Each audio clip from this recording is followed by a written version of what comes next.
I'm here with Connie Imboden, who you should be familiar with now. She's teaching the workshop here at Quartz Mountain this weekend.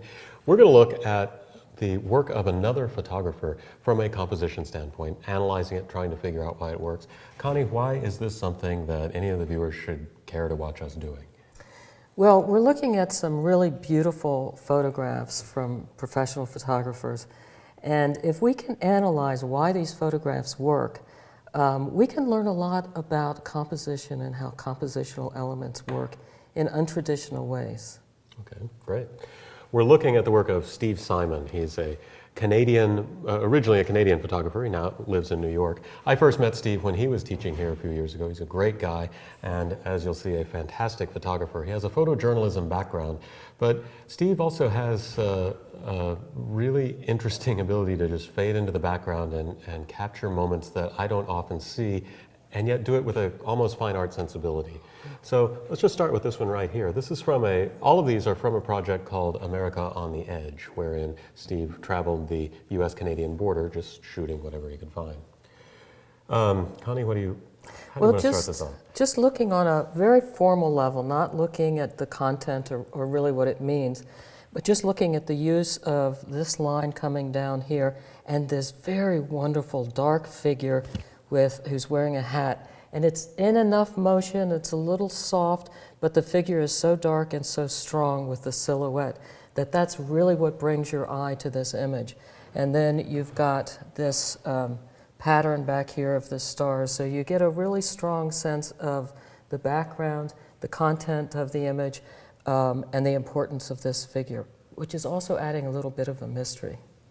It is. We can't see any detail here on the face. I would also point out, and you may have spotted this already, he's playing straight to the thirds. We've got this figure here in this third, and he's balanced it over here with a wonderful shadow in this third, so we get a very, very balanced image. Let's move on. Oh, this is a great one. Yeah. I think this is a great example of seeing. He sits down to take a portrait of somebody and spots the reflections in the eyeglasses. This is also a great point of view example. We're looking at his face, but we're able to, in the reflection, see his whole body and get an idea of what he's up to. The other thing that I like about this is that there's a very intimate feeling about it. And part of that is we can analyze that. He's used the brim of his hat here to contain the face and keep it off of the edge of the portrait. He's also cropped off the bottom of his chin here. So we're really directly confronting his face, and of course the reflection of the flag in his face is what's really drawing us into the center. And there's nothing in the background here to distract us away from what's happening right here. Yeah, you really get drawn right into his face. It's an interesting one. It's a parade, and Steve's definitely chosen a very unusual angle. He's out in the street, in the parade, this is a reflective tanker truck, and we can see reflections of the street that are behind us, and then we've still got this waving parade person up on top. What's marvelous about this one to me is that he's given us so much information. There's a tremendous amount of information in this photograph, but he's organized it in such a way that it's not chaotic. He's organized it so that we really have access to this visual information.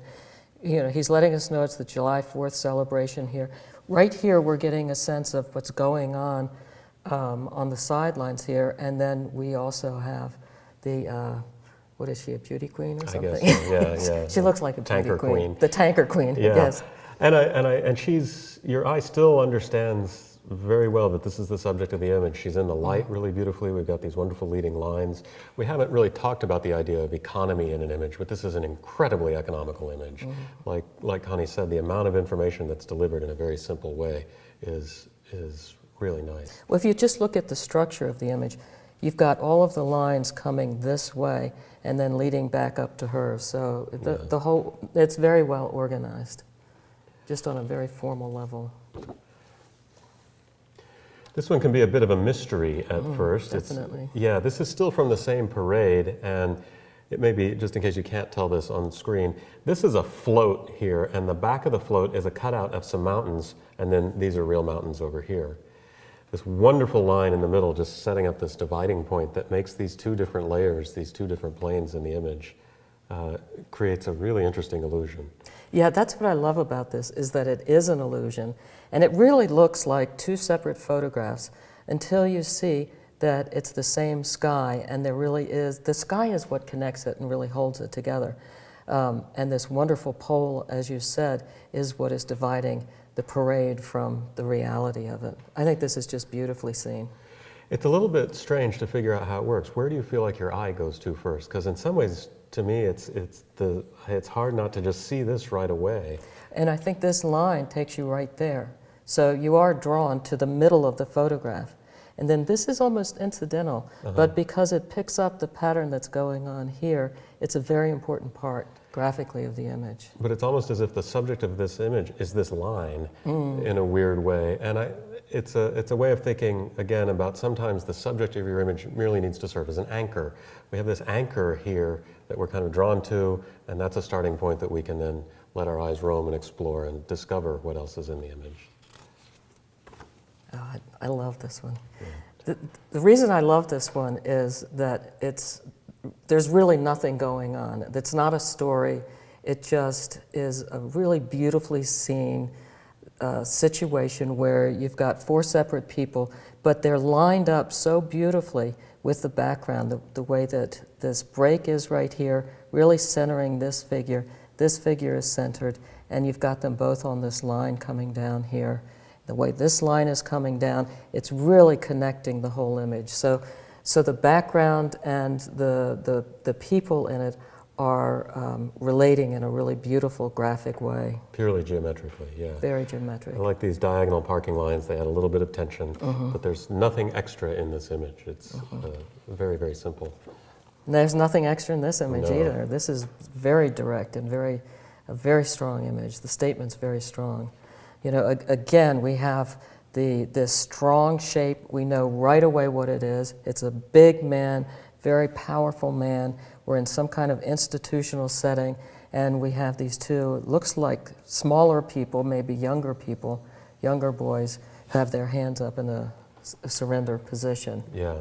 This guy is serving both just as a purely graphical element, just a dividing point, a very strong piece of negative space, but also, again, he is recognizable. At first, he's a graphic element, and then he turns into part of the story somehow. Yeah. Wow, this is an interesting one. This is what we're looking at right here. And the photographer is telling us that in a couple of ways.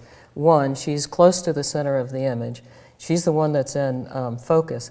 But you've also got this line right here, which is framing her, and you've got this element here, which is bringing you right back to her.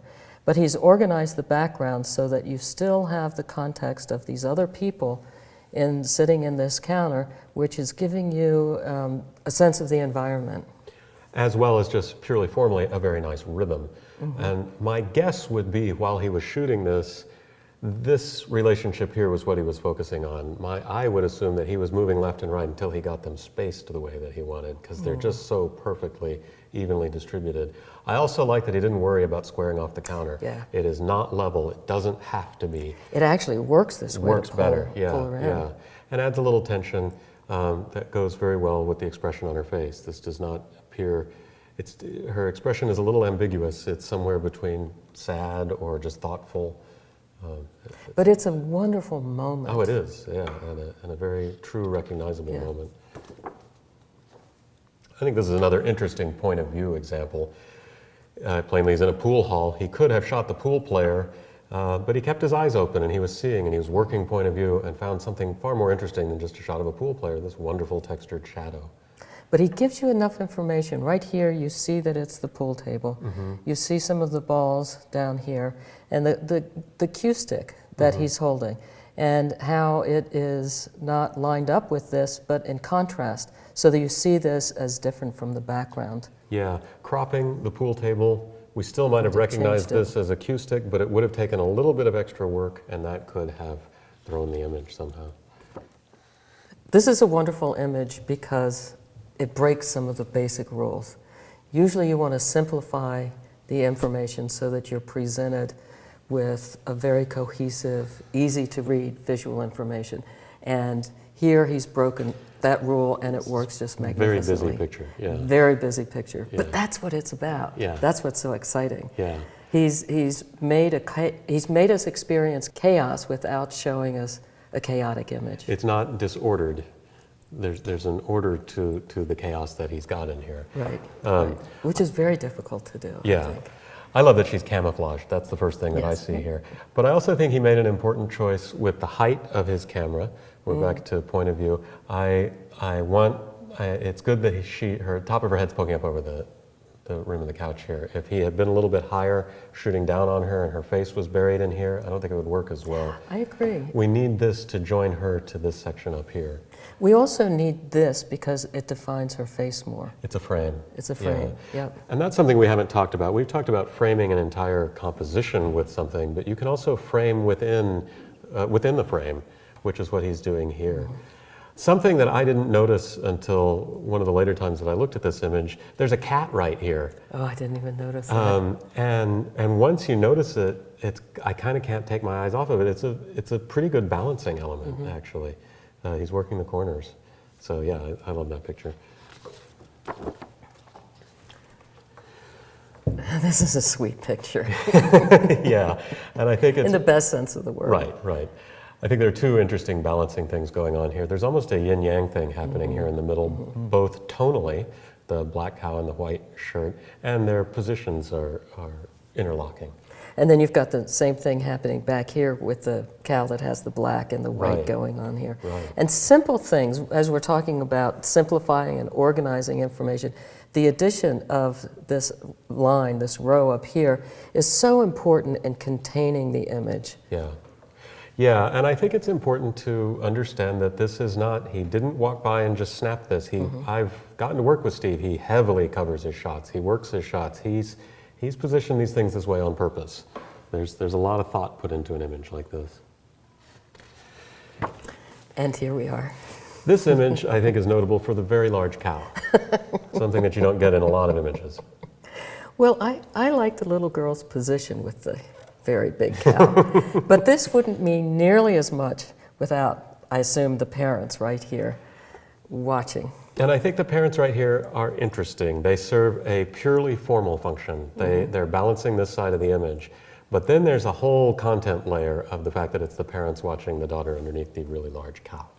And if we just looked at this on a very graphic, formal level, you would think, how can this be balanced out by this? But it's the dynamic relationship here that creates that balance. So this is another way of really kind of bending or breaking the rules of composition. Yeah. That's it. This is Steve Simon, again, a Canadian-based photographer now living in New York. One thing that always strikes me about Steve's images is as carefully formal as they are, they look very casual. They look like I was just out in the world and I saw this, and that makes you really want to go out and take pictures. Yeah. That's what I'm often left with when I'm looking at his stuff. We're going to be looking at another photographer's work and then some of Connie's work later in this course.